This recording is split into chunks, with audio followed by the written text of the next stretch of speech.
এই জমিটিতে প্রচুর সরিষার চাষ করা হয়েছে, দেখতে পাচ্ছেন সরিষার ফলনও মোটামুটি ভালো হয়েছে।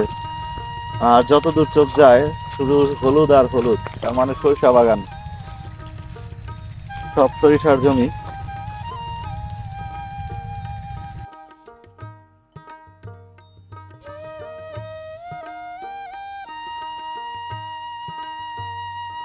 আপনারা দেখতে পাচ্ছেন কিছু গ্রামবাসী তাদের দৈনন্দিন জীবনের কাজকর্ম শেষে বাড়ি ফিরতেছেন। কেউ মাথায় করে ভুট্টা, মাথায় করে ঘাস নিয়ে, কেউ সবজি নিয়ে। আপনারা দেখতে পাচ্ছেন একজন কৃষক নদীর ধারে বোরো ধান লাগাইতেছেন। বোরো ধানের ফলন হয় কিরকম? ফলন কম। ওই খ্যার, মানে খ্যার হয় ওইটা দিয়ে আপনি গরুরে খাওয়ান আর কি। গরু আছে কয়টা বাড়িতে? দুইটা। দুধ হয় না? ষাঁড়, ষাঁড় গরু।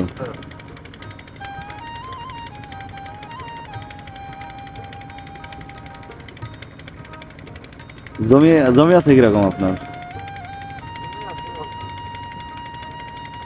কিছু চাষ করছেন না?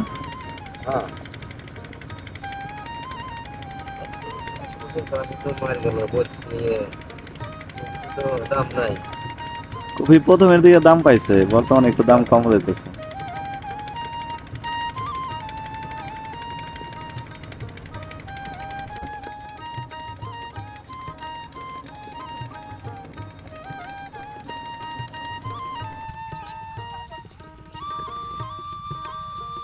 আপনারা দেখতে পাচ্ছেন দাদা নাতিন ছাগল নিয়ে বাড়িতে যেতেছে, কারণ বিকাল হয়ে গেছে। তার এই জমিটিতে মিষ্টি কুমড়ার চাষ করছেন, আর মিষ্টি কুমড়া ফুল আসছে। মিষ্টি কুমড়া, শশা, আর দেখেন শশা ফুল আসছে। ওই ছোট্ট আকারে শশা দেখা যাচ্ছে এই সাইড গুলা থেকে।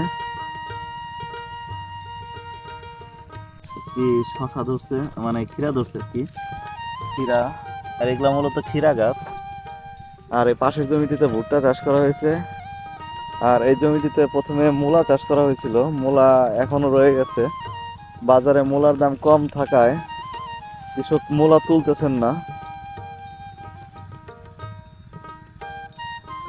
আমরা আপনাদের পাশের জমিটিতে নিয়ে যাব, দেখাবো কৃষক ওইখানে কি চাষ করছেন, আর বিস্তারিত জানানোর চেষ্টা করব। আপনারা দেখতে পাচ্ছেন এই বেগুনের জমিটিতে প্রচুর পরিমাণে বেগুন ধরছে। আর প্রতিটা গাছে প্রায় 1-1.5 কেজি করে বেগুন আছে। দেখেন প্রচুর বেগুন ধরছে। এটা হচ্ছে লাল লম্বা বেগুন আর কি, যেটা চিকন হয়। এই বেগুনের চাহিদা বাজারে সব থেকে বেশি। পাচ্ছেন বেগুনগুলো অনেক বড় হয়েছে, আর বেগুনগুলো অনেক সুন্দর। তবে কিছু কিছু বেগুনে মানে পাখিতে আক্রমণ করছে। পাখিতে দেখেন বেগুনের অবস্থা কি করছে। এটা বুলবুলি বা অন্য কোনো পাখির কাজ এরকমটা দেখতে পাচ্ছেন। প্রায় বেশ কিছু বেগুন গাছে এরকম বেগুন দেখতে পাচ্ছি আমরা।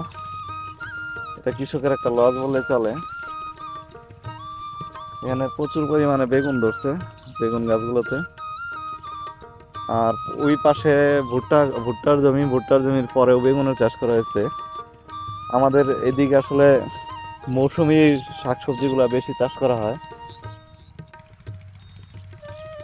ভুট্টা ভুট্টার জমিতে পানি দেওয়া হচ্ছে, আর পানি দেওয়ার কারণে জমিতে প্রচুর পাখি আসছে। এই পানি যখন মাটিতে পড়ে তখন মাটিতে যে ছোট ছোট পোকাগুলো আছে ওই পোকাগুলা বাহির হয়ে আসে, আর ওই পোকাগুলা খাওয়ার জন্য পাখি আসে, যেগুলো দেখতে খুবই ভালো লাগে।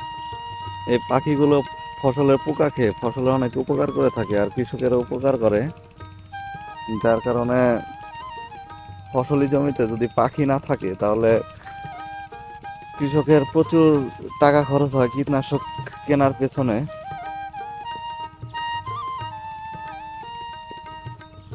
আপনারা এখন যেটি দেখছেন এটি হচ্ছে ভুট্টা ক্ষেত।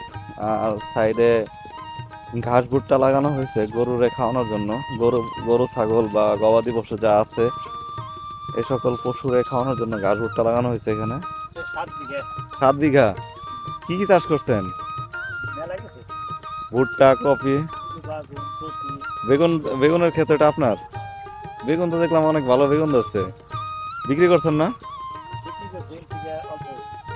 কত টাকা কেজি পাইতেছেন এখন? এখন 22 টাকা 25 টাকা। 22 টাকা 25 টাকা কেজি। আলহামদুলিল্লাহ, অনেক ভালো ফলন আসছে।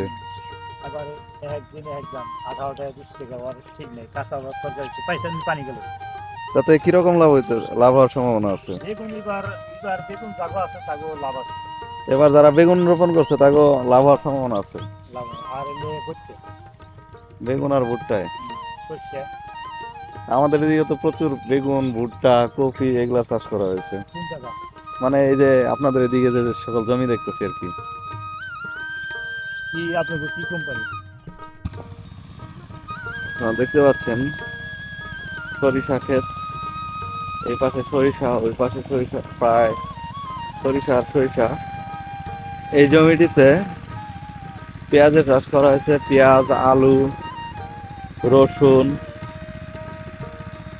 এইসব ফসলের বেশি চাষ করা হয়েছে জমিটিতে।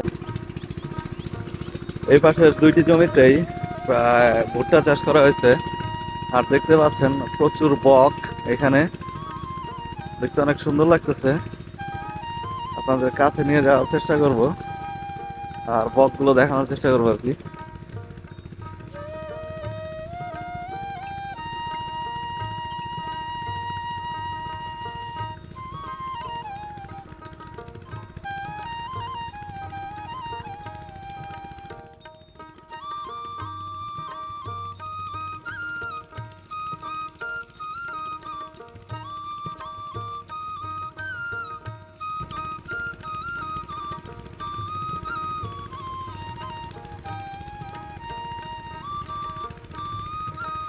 দেখতে পাচ্ছেন প্রচুর বক এখানে।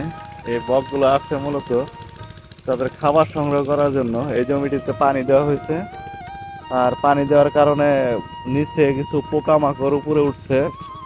এই পোকাগুলো খাওয়ার জন্য তারা এখানে আসছে। আমরা তাদের ডিস্টার্ব না করে এখান থেকে চলে যাই, কারণ তারা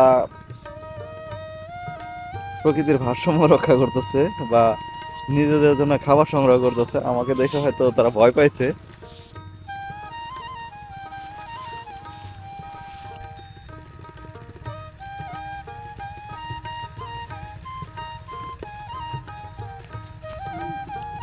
আপনারা দেখতে পাচ্ছেন কিছু গ্রামবাসী তাদের দৈনন্দিন জীবনের কাজকর্ম শেষে বাড়ি ফিরতেছেন। কেউ মাথায় করে ভুট্টা, মাথায় করে ঘাস নিয়ে, কেউ সবজি নিয়ে।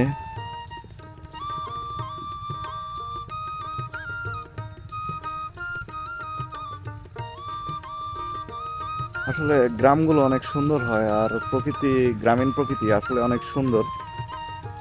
যেখানে সবুজ শ্যামলের দেখা মেলে। আপনার কি কৃষি জমি আছে? কৃষি জমি আছে। কতটুকু চাষ করছেন এবার? 9 বিঘা। 9 পাখি। কি কি লাগাইছেন? সব সবজি, বাগুন, কপি, তারপরে পেঁয়াজ, আলু। মূলা, আলু নেই, আলু লাগান নাই? মিষ্টি লাউ। ও, দাদা, বাগান কতটুকু লাগাইছেন? বাগান 20 দিছে। 20%। বাগানে কি কি রোগ বালাই হয়? বিভিন্ন ধরনের। এটা কি সবসময় পরিচর্যা করতে হয় না? হ্যাঁ, সবসময়ের জন্যই করায়। সপ্তাহে একবার বিষ না দিতে হয় না। সপ্তাহে একবার বীজ দিতে হয়। তাতে বাগান চাষে খরচ হয় কিরকম? বেগুন চাষের খরচা বেশি, আলু ক্ষেতের মতো। আলু ক্ষেতের মতো খরচ হয়। আলু ক্ষেতে তো প্রচুর সার লাগে, বেগুন ক্ষেতে লাগে। আর মূলাই কিরকম পরিচর্যা করতে হয়? মূলা এটা কম। মূলাই পরিচর্যা কম করতে হয়। এবার টাকা পেয়েছেন কিরকম মূলায়? কতজনে ভালোই পেয়েছে, এবার তো আমরা পাই না। আপনার একটা নামই ছিল? নামি আসছিল তো। আচ্ছা। আর মিষ্টি কুমড়া কতটুকু লাগাইছেন? মিষ্টি কুমড়া আসলে 2 পাহি, 1 পাহি তো মনে করেন পুড়েই গেছে, যে খরা তো। খরার কারণে হয় নাই? আর 1 পাহি মনে করেন কেবল আসছে। আর কি কি লাগাইছেন? কপি আছে। ফুলকপি। ফুলকপিতে, ফুলকপি চাষে কিরকম খরচ হয়? এটাও খরচাও খারাপ না বলে। বীজ দিতে হয় না প্রচুর? হ্যাঁ, বীজ দেয় সপ্তাহে 2 বার 1 বার। এই যে খাতে এটা আপনার জমি? না, এটা আমার পাশেরই।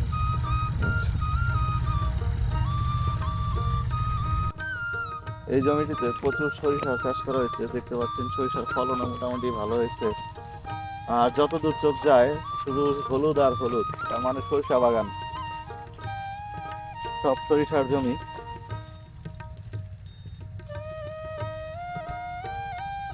এটা একটি সরিষা ক্ষেত, আর প্রচুর সরিষার ফুল আসছে। আর পাশের জমিটিতে ফুলকপি চাষ করা হয়েছে, ফুলকপির ফলনও মোটামুটি আসছে হয়তো। আর নয়তো এই জমিটিতে মিষ্টি কুমড়া চাষ করা হয়েছে, এই জমিটিতে ফুলকপি চাষ করা হয়েছে, ফুল আসতেছে, আর কিছু কিছু কপিতে ফুল আসছে। আর এই পাশের জমিটিতে ভুট্টা রোপণ করা হয়েছে, আর ওই পাশের জমিটিতে আবারও সরিষা রোপণ করা হয়েছে। আর এই পাশে দেখা যাচ্ছে যে ঘাস ভুট্টা। এই জমিটিতে সবেমাত্র হাল চাষ করা হয়েছে, সম্ভবত গরুর খাওয়ানোর জন্য ভুট্টা লাগানো হয়েছে। দেখতে পাচ্ছেন যে ভুট্টা দেখা যাচ্ছে মাঝে মাঝে, এই যে ভুট্টা দেখা যাচ্ছে।